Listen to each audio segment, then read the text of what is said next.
Now I'm going to be introducing our second speaker, Manuj, who I've had the pleasure of talking and meeting even during the pandemic. So Manuj, he is an innovation evangelist and one of the leading AI experts globally. He has 4 patents in artificial intelligence and machine learning. He is a published author of 2 books on technology, and he is also the co-leader of Vancouver Startup Community with myself. Manuj runs a boutique big data and AI consulting company called TetraNoodle Technologies based in Canada. So Manuj, welcome. Go ahead and turn your mic and camera on, and I'm going to pass the reins on to you. Thank you so much, Kiara. So excited to be here and co-leading the Vancouver startup community with you. So today, what I want to talk about is my experience of being an entrepreneur, especially um, being an entrepreneur in the last about 18 months with my kids being home and just interacting with them, just seeing how they look at me as I conduct my business and what I learn from them. So being an entrepreneur, in my opinion, the more I get into it, the more I learn about it. I feel it's more like a self-discovery journey. It's a journey to learn what you are good at, how much further you can push yourself, and it's all about people. It's about people inside your organization, your team members, your employees, and outside your organization, your customers, your vendors, partners. And I think there's a lot to be learned from kids, and one of my main concerns also is how to pass on this knowledge to my kids. Uh, so I'll talk about all this. So my story started in India. I grew up in India, and I come from a very humble background, and I used to work in a factory at 15 years of age, and it was pretty brutally hard work, 12 hours a day, 6 days a week. And I used to get $2 a day for that. Now, at the time, I didn't realize it, but I mean, when you go through that experience, it's never pleasant. But then when I look upon my time during those days, I picked up a lot of qualities. I picked up a lot of good habits. I picked up a lot of things that really make a huge impact in my life today. So today, I work with some of the largest names in the world. But back then, I didn't realize the importance of hard work. When you get in the habit of working hard all the time, that habit stays with you. The habit of uh, uh, quality work, because when you work in a factory, you cannot make widgets which are one day of this specification, another day of that specification. Especially we used to manufacture um, industrial scale fasteners. So they hold bridges together, they hold heavy machinery together. So people's lives depend on it. So we had to comply with very strict specifications within micrometers and such. So that level of quality awareness, that again stays with you. And the things about scale, how do you scale a business, how do you communicate with people? These are all the things that can never be learned unless you put yourself out there in the real world and do these things. So as I was sort of building my business, I realized that there are MBA programs, there are communities out there which help you to take the first steps about entrepreneurship. But when I look at it, engineers can try out their skills on smaller projects. Me coming from a software background, we can try things in an environment which will not break production environment. Doctors can practice on cadavers, and they have a resident a period where they can accompany other doctors. When it comes to entrepreneurship, it's a very lonely game, and there is not a lab where you can go and say, okay, let's test out my theories and let's figure out how I'm going to become an entrepreneur. So this is all practically learned, and one of the key things was, coming to this country as an immigrant. uh, it's again another challenge to overcome, to learn the culture, to learn the environment, how the business works, how, what are the rules and regulations and things like that.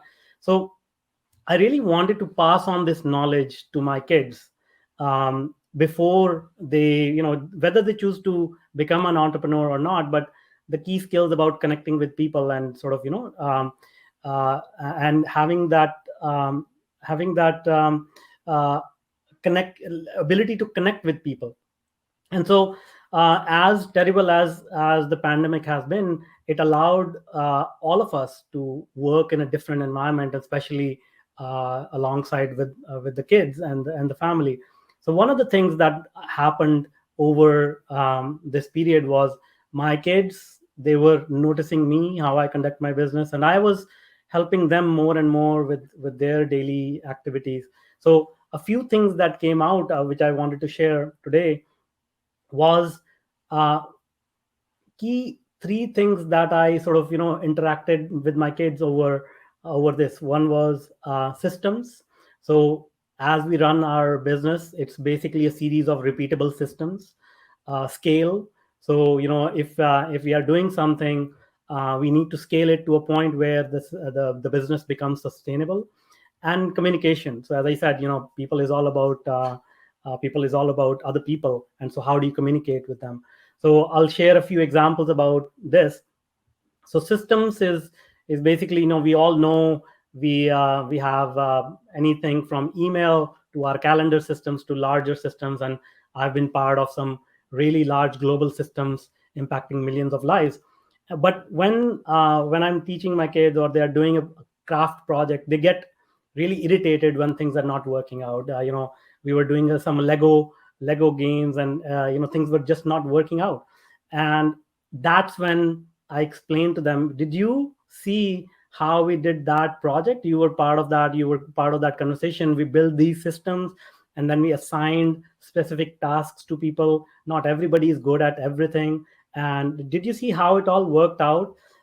When we put that experience of entrepreneurship in the context of the play, or the activity that the kids are doing, it's really intriguing to see how they can really understand that concept and then apply it in their work, and and then divide the work between themselves, between their friends and siblings, and then come up with a system for themselves that can accelerate their growth.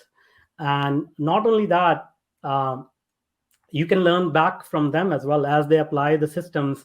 I see that as adults, we are so ingrained with our way of doing things that we never realize there could be another way of achieving the same goal. And kids, being blank slate, sometimes they surprise you. Sometimes they skip over 5 steps to accomplish a goal, and then you realize, oh, maybe I should do that in my business as well. I don't really need all these steps that I'm taking today to accomplish a goal. So that was a good example of, just sort of exchanging ideas about systems. And then comes scale. What happened was, my older son, he for some reason had a fight with his friend, and they decided to not talk to each other. He was very upset about it for a long time. And then I was trying to talk to him. I was trying to see, what can I do to help him feel better. And then he said that, I don't have anybody to talk to, don't have anybody to play with. And I said, how many people have you tried to talk to? Maybe, there are some other people who are like-minded, and they can connect with you. And he said, I talked to 2 people, and they didn't really show any interest and whatnot. So then I had to show him, over the last 2 years, the number of Zoom calls that I've had. It has been more than 500, 600 Zoom calls. And I told him, I had to do all these calls to find a handful of people that resonated with me, and then who rather, and vice versa. And we were able to do business together. So, in life, we think that finding people who are like-minded, finding customers, finding employees who fit the culture, it it can be easy, but it's all a game of, talking to each other, understanding their point of view, presenting your point of view, and then finding some sort of resonance between that. So when he saw that, he was like, wow, I mean, I'd never realized that, that's how much work you have to do to build a business. And that was another learning that, he took away. And then from him, I also took away the learning that sometimes we give up so soon. And just like I was explaining it to him, that, you shouldn't give up so soon, in terms of finding a new friend for yourself. We as entrepreneurs should also stick to our guns, and then it's a matter of learning from our mistakes. It's a matter of keep going. And in many cases, I'm guilty of it myself. We give up on many projects. We give up on many things without actually following through on that.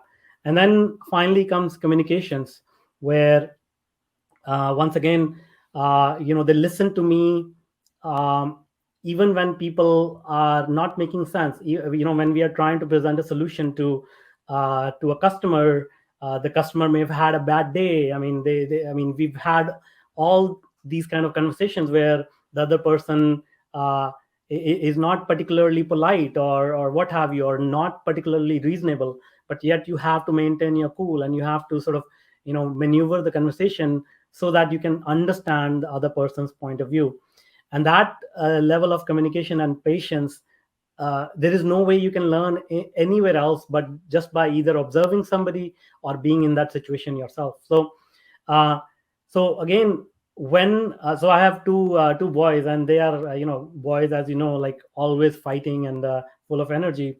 So now when they fight, I remind them, do you remember that conversation I was having with a client, with a prospect, and how did it go? So in order to turn that conversation around, rather than focusing on yourself, I had to focus on what they were going through. And so when you're fighting with your brother, maybe ask him, what is going on in his mind, how is he feeling?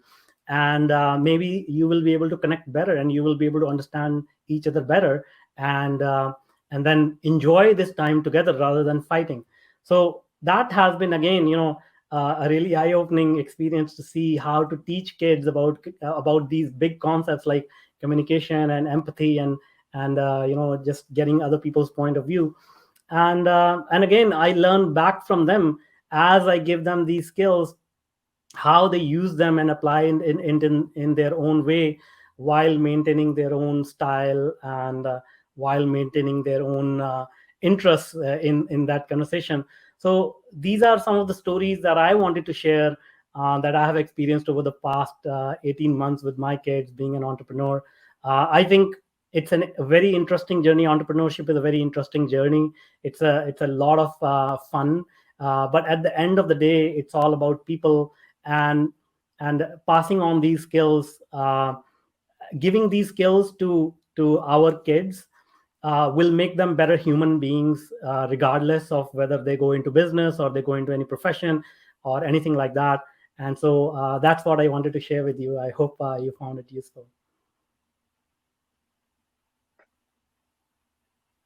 Thank you so much, Manuj, for there we go. Thank you so much, Manuj, for sharing your entrepreneurial journey.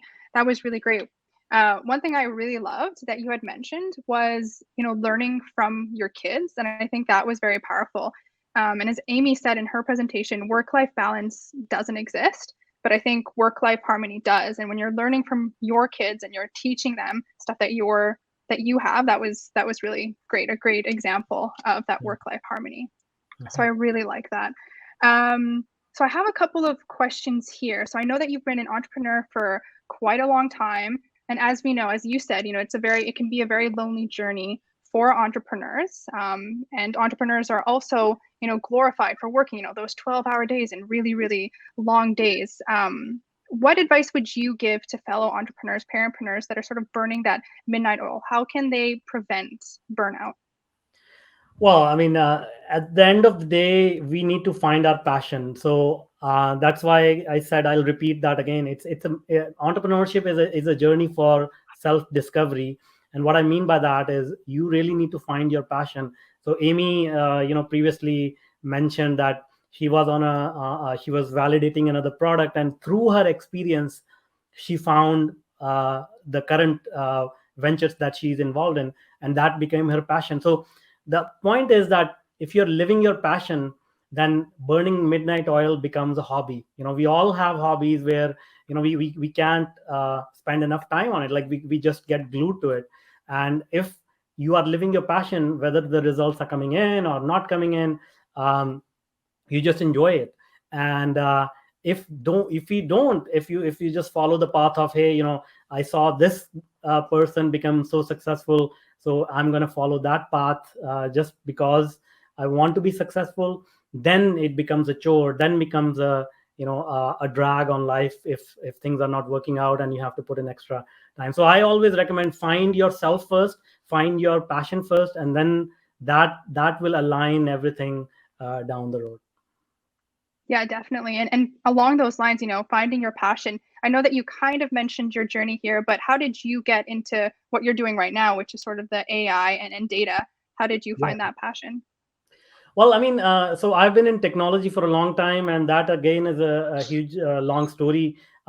Going from factory and sort of, just something clicked in my mind that I wanted to do something new with my life, and somehow I got myself a very modest education in computers, and I just fell in love with programming, and I was programming for days at end, and that's what got me into computers. When I came over to Canada, dot-com boom was happening, and a lot of series of events happened which led me to start a consulting company. And then towards 2010 or so, I had another upheaval in my personal life, which led me into meditation. So learning a little bit about our mind, our psychology, and then artificial intelligence it was already happening. Like, I was involved in multiple projects, but the experience about the meditation and learning about the mind gave me an insight about the continuum between how our mind thinks and artificial intelligence, and how impactful that combination is. And we see the impact of that, although in a more sort of sensationalized manner, in a more negative manner, looking at Facebook, looking at social media giants, where they are sort of enhancing the insecurities and the negative tendencies in the world. But the same exact process we use it in reverse. So bringing out the positive, unlocking people's potential, helping companies grow, gain traction. So that's sort of the story about how I fell so passionately into artificial intelligence. Yeah, really fascinating. And I just have one last question here. I think we only have one last question here. What do you think is the most rewarding part about your entrepreneurship journey, or entrepreneurship in general? Yeah, I mean, making an impact on others is hugely satisfying. We can all sort of say, having the independence and having the financial independence, location independence. These are all great perks of being an entrepreneur. But then again, business is all about serving customers, and when the customers feel that impact and their business changes or their life changes, that is the most satisfying thing, and that sort of gives us the energy and the motivation to keep going and impact more and more people. Perfect. Well, that's all the time we have. Thank you so much, Manuj, for Thank you so much. sharing your journey